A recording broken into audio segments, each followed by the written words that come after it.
তুমি তোমার এই সুন্দর রূপের জালে রাজবীরকে ফাঁসিয়েছ না? তুমি তোমার এই সুন্দর রূপের জালে তুমি এই যোগ্যতা অর্জনই করনি যে রাজবীরের সাথে 7 পাকে ঘোরার।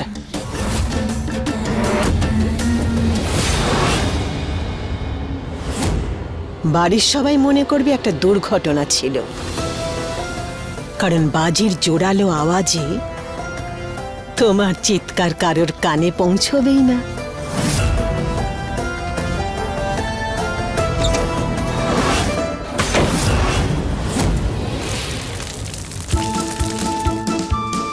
পরি দিদি যখন মেহেন্দি শুকিয়ে যাবে আমি এইভাবে ওর উপরে এই জল ফেলে পুরো মেহেন্দিকে ধুয়ে দেব।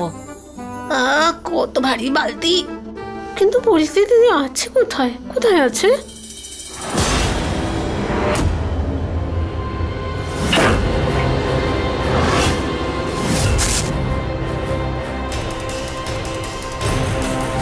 যদি এটা এখানে থাকে, পরি দিদি কোথায়? দেখতেই তো পাচ্ছি না। ভেতরে কি করছে? আমি গিয়ে দেখি, চুপি চুপি গিয়ে দেখি।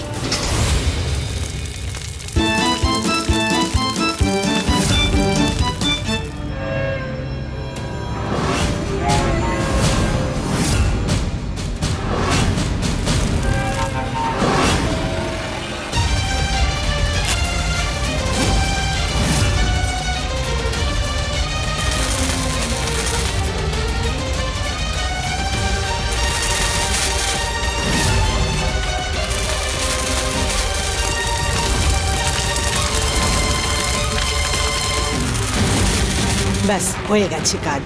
আর এই বাজি ফাটানোর সমস্ত অপরাধ গিয়ে পড়বে জুনিয়র আর ওর বন্ধুদের ওপরে।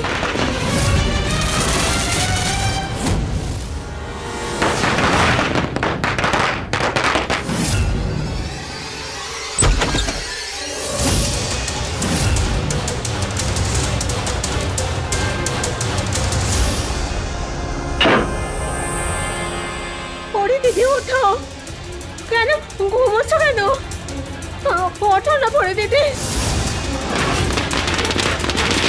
ওঠো, ওঠো না!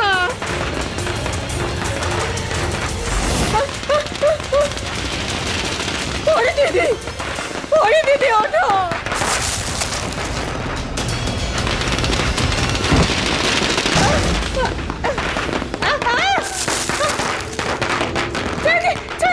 বাঁচাও! দুষ্টু আঙ্কেল, বাঁচাও কেউ! বাচ্চারা তো বাইরে বাজি ফাটাচ্ছে, তাহলে উপর থেকে আওয়াজ আসছে। আমি দেখে আসছি। বাঁচাও কেউ!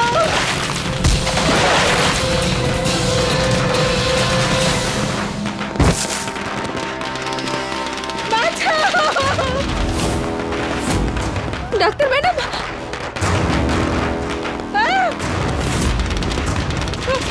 ডাক্তার ম্যাডাম, ডাক্তার ম্যাডাম, এক মিনিট, আমি বের করছি এটা। না, ছাড়ো!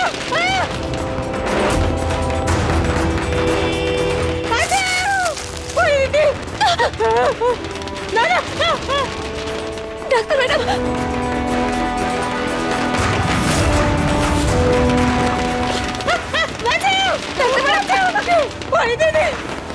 আমি পুড়ে যাব। বিধি,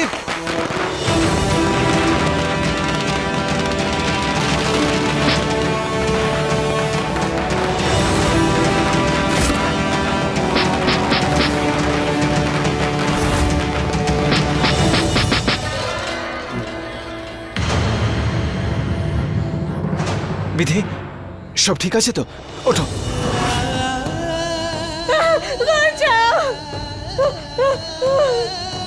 নিভে গেছে, নিভে গেছে সব। ডাক্তার ম্যাডাম, ডাক্তার ম্যাডাম,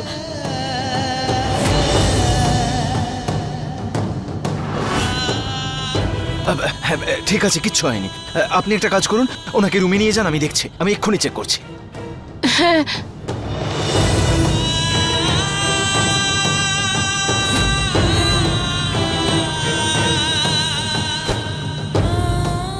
বিধি বিধি বিধি, তুমি ঠিক আছো তো? হ্যাঁ, আঘাত লাগেনি তো? হ্যাঁ সব ঠিক আছে, কিচ্ছু হয়নি।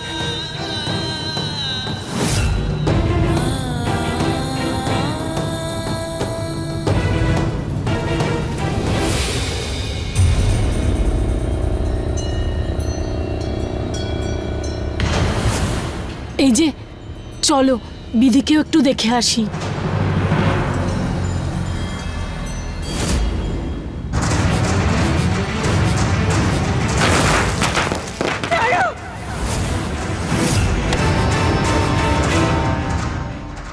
আজ এই করুণার জন্য বিধি আমার জাল থেকে আবার বেঁচে গেল।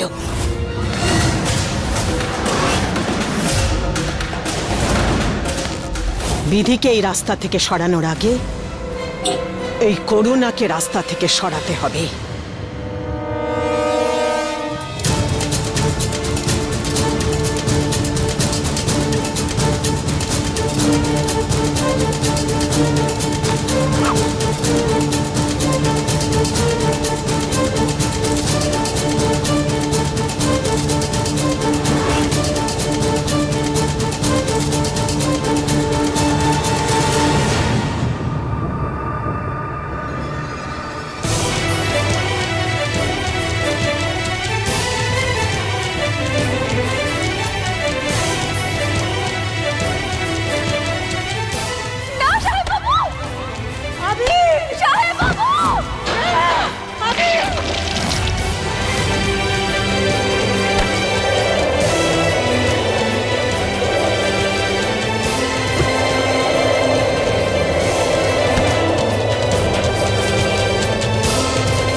এই, তোর কারণে আজ আমার সমস্ত উদ্দেশ্য ব্যর্থ হলো। তোকে আমি কিছুতেই ছাড়বো না, বুঝেছিস? কে তুমি? চিনতে পারছিস না আমাকে, না? হ্যাঁ, দাঁড়া, তোকে চেনাচ্ছি আমি।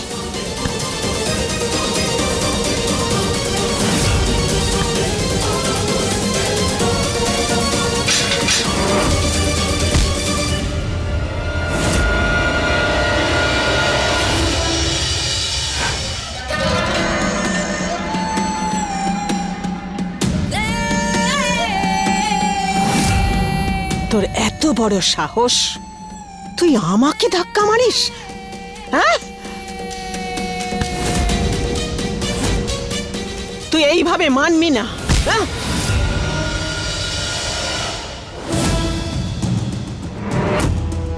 করুণা দিদির গায়ে তোমার হাত দেওয়ার সাহস কি করে হলো? এই মেয়েটা আমাকে ধাক্কা মেরেছে, আমি ওকে ছাড়বো না।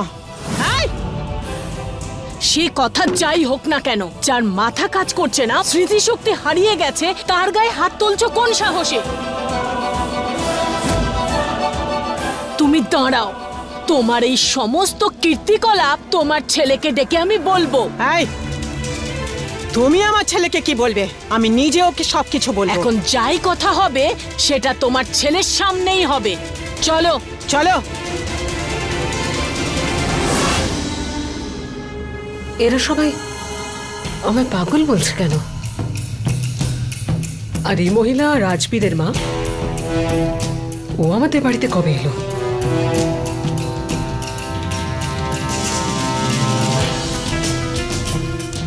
যদি সত্যিটা জানতে হয় তাহলে তো ওকে ফলো করতে হবে।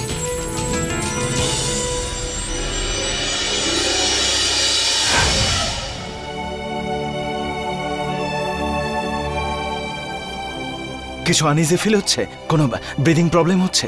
সব ঠিক আছে তো? নর্মাল লাগছে তো? রেস্ট নাও। আরে আমি তো এটা বুঝতে পারছি না যে বাড়ির ভিতরে এভাবে বাজি ফাটানোর মতো ভয়ঙ্কর কাজ আসলে কে করতে পারে। আমি বলছি,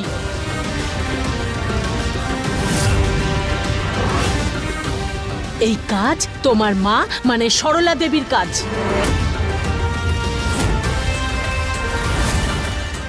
হোয়াটস?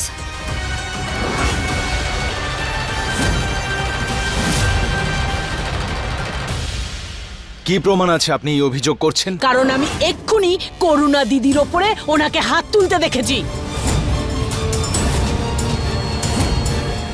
ওকে তো শত্রু মনে করে। হতে পারে প্রতিশোধ নেওয়ার জন্য ওকে ওই বাজির মাঝখানে ফেলে দিয়েছে।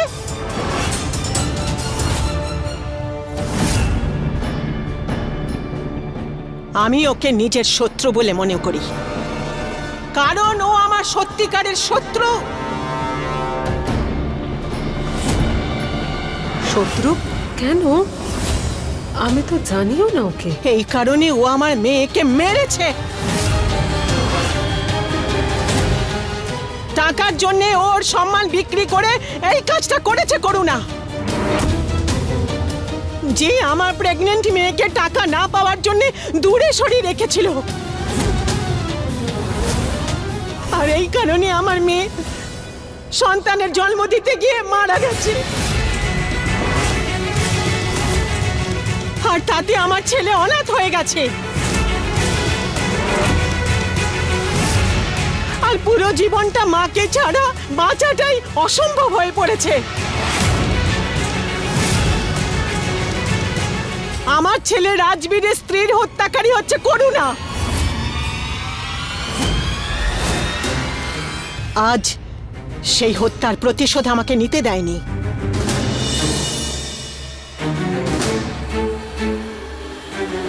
কারণ আমি সেই হত্যার প্রতিশোধ নিতে চাইছিলাম। ওকে জ্বালিয়ে প্রতিশোধ নিতাম। আজ ও এই সুযোগটাই নিতে চাইছিল, বিধির প্রাণ বিপদের মধ্যে ঠেলে দিচ্ছিল। ওর ঘরের মধ্যে বাজি ফাটাচ্ছিল এই করুণা। এই কারণে ওকে আমি বাধা দিচ্ছিলাম।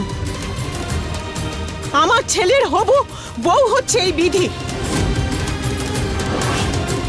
আজ কি হতো যদি বিধি মরে যেত? কি হতো? এই পুরো বাড়ির আনন্দ মুহূর্তে বদলে যেত।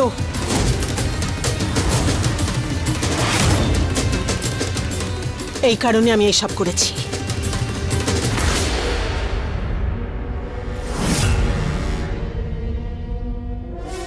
যদি ওর মাথা ঠিক থাকতো তাহলে আমি ওর প্রাণটাই নিয়ে নিতাম।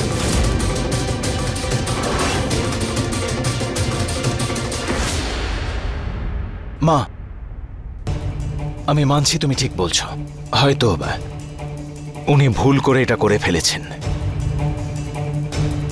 কিন্তু মা কেউ না জেনে করে থাকলে তাকে শাস্তি দেওয়া উচিত নয়। আর আপনি এই ধরনের দুষ্টুমি করা একদমই ঠিক নয়। আজকের পর এমন কিছু করবেন না যাতে কারো আঘাত লাগে।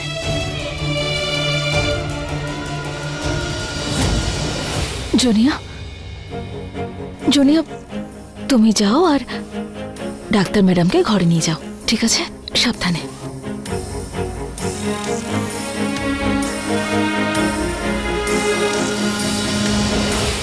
চলো করুণা।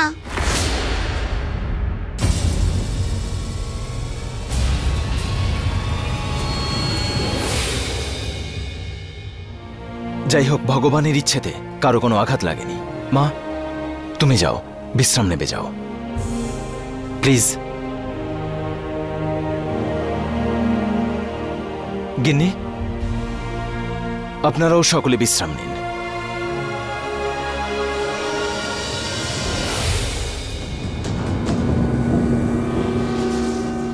আমার জন্য রাজবীরের স্ত্রীর মৃত্যু হয়েছিল।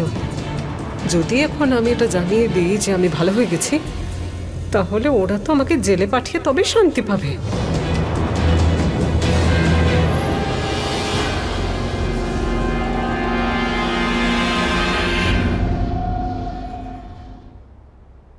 আচ্ছা বিধি, কিছু অতিথি এসেছেন, আমি তাদের নিয়ে আসি, ঠিক আছে? তুমি রেস্ট নাও। জানি না কেন আমার এরকম মনে হচ্ছে যে ওই ঘরে যা কিছু হয়েছে ওসব ডাক্তার ম্যাডাম করেননি। ওই ঘটনার পর থেকে তো উনি আগুনের কাছেই যান না। তাহলে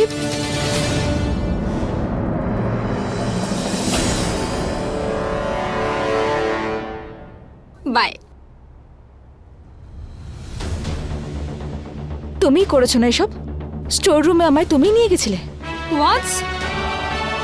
না তো, আমি তোমাকে ওখানে কেন নিয়ে যাব? মিথ্যে কথা বলার কোনো মানে হয় না। জানো আমার কাছে কি আছে? কি? তোমার ইয়াররিং, যেটা আমি স্টোর রুম থেকে পেয়েছি। হোয়াটস? এখনই গিয়ে আমি ডাক্তারবাবুকে সব কথা বলছি। তুমি যা করেছো সব। না না না না না বিধি, তুমি না ভুল বুঝছো, তুমি না রং বুঝছো। এটা না আমার কানের দুল না, এটা না মায়ের কানের দুল।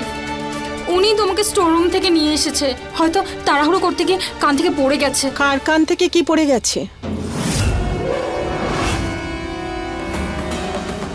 মা, এই তোমার কানের দুল না বিধি স্টোর রুম থেকে পেয়েছে। আমার দুল তো আমার কানেই। কোন দুল পেয়েছো তুমি?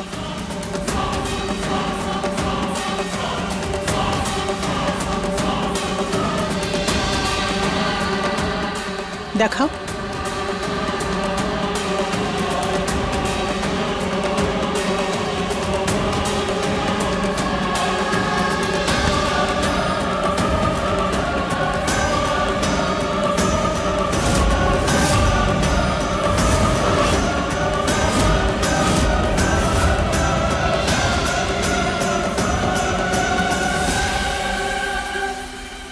ও মাই গড, ওর হাত তো পুরো খালি। তুমি আমাকে মিথ্যে কথা কেন বললে? এই কারণেই, যাতে কাউকে সন্দেহ করার সুযোগটা পায়। আর ওর সন্দেহ বাজিটা আমিই ফাটিয়েছিলাম, তাই না? যতদূর আমার মনে আছে, আমার শরীর খারাপ লাগছিল। তখন আপনি আমাকে বলেছিলেন আমাকে ঘরে নিয়ে যাবেন বিশ্রাম করানোর জন্য। তাহলে আমি স্টোর রুমে গেলাম। হ্যাঁ, আমি তোমাকে নিয়ে যাচ্ছিলাম তোমার ঘরে, কিন্তু মাঝখানে ওই করুণা চলে এসেছিল। ও বলল যে ও তোমাকে ওর সাথে নিয়ে যাবে। আচ্ছা, এই বাজি ফাটানোর কাণ্ডটা ওই করুণাই করেছে। কিন্তু তুমি কি করছো? তোমার তো অজুহাত চাই সন্দেহ করার, আর সেটা তুমি পেয়ে গেছো, তাই না? একটু আগেই গিনি আমাকে বললো যে আপনি আমাকে স্টোর রুমে নিয়ে গিয়েছিলেন। তাহলে ও লায়ার্স, তুমি মিথ্যে কথা কেন বলছো? মা, আমি এসব কিছুই বলিনি। লজ্জা করে না? একজন সরল সাদাসিধে মানুষকে দোষী করতে চাইছো? তেমনি চল এখান থেকে। গিনি আমাকে পরিষ্কার বলল যে সরলা দেবী আমাকে স্টোর রুমে নিয়ে গিয়েছিলেন। তাহলে অস্বীকার করছে কেন? বারবার আমার এটাই মনে হচ্ছে যে আমার সন্দেহটাই সঠিক। সরলা দেবী আমাকে ওই স্টোর রুমের ভেতরে নিয়ে গেছিলেন। কিন্তু এটা আমি প্রমাণ করব কি করে? ডাক্তারবাবুকেও বলতে পারবো না আমি এটা। উনি কিছুতেই বিশ্বাস করবেন না। আমাকে খুব সাবধানে থাকতে হবে।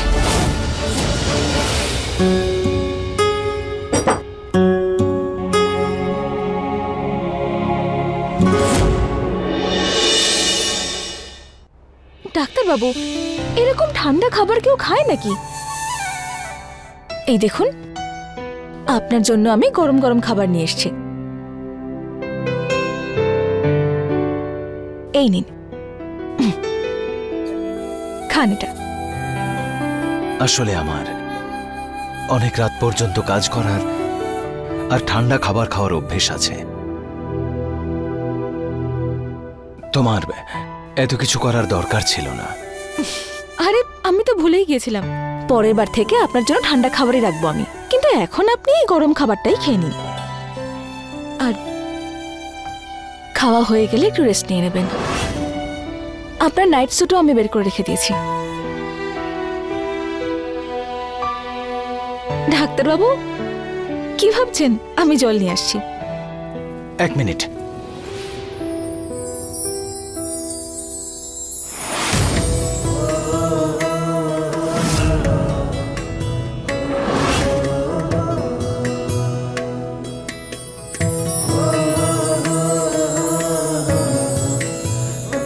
যাওয়ার আগে আমার একটা প্রশ্নের উত্তর দিয়ে যাও। আমার জন্য কেন এতক্ষণ জেগে আছো? কেন আমার খাবার গরম করে দেওয়ার জন্য তুমি এত কষ্ট করছো? বিধি, কেন তুমি এসব করছো যা আমাকে এত সুখ দেয়?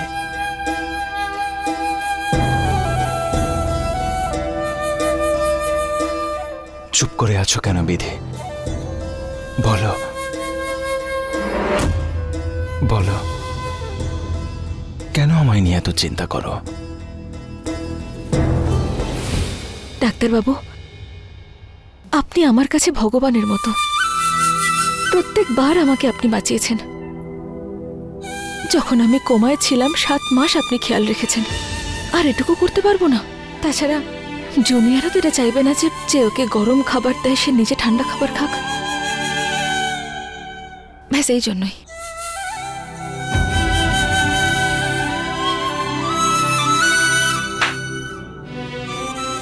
তাই যদি হয় তাহলে ঠিক আছে, এই খাবার আমি খেয়ে নিচ্ছি। এবার যাও, গিয়ে বিশ্রাম নাও। তোমার আর তোমার সন্তানের এখন বিশ্রামের প্রয়োজন আছে। যতক্ষণ আপনার খাওয়া শেষ না হচ্ছে আমি এখানেই আছি। না, তুমি যাও, বিশ্রাম নাও, আমি একা খেয়ে নেব।